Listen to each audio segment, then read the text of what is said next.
যে মানুষটার কাছে আমাকে কোনো কিছু লুকিয়ে রাখতে হয় না, আমি যেমন আমি তেমনই থাকতে পারি। যে আমার চোখের তলায় ডার্ক সার্কেল, পায়ের ভেঙে যাওয়া নখ, অথবা ঘুম থেকে ওঠার পর আমার পাখির বাসার মতো এলোমেলো চুলের কথা জানে।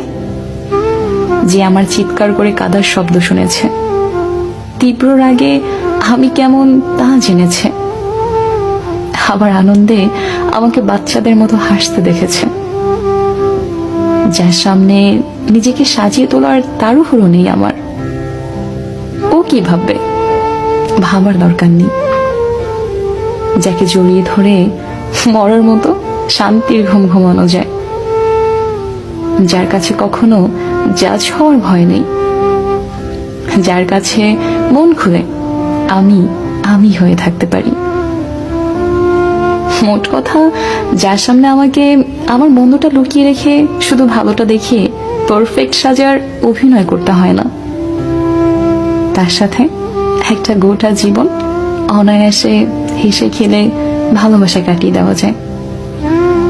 জীবনে আর কিচ্ছু না, কেউ একজন আসুক, আশ্রয় হয়ে ভালোবাসুক।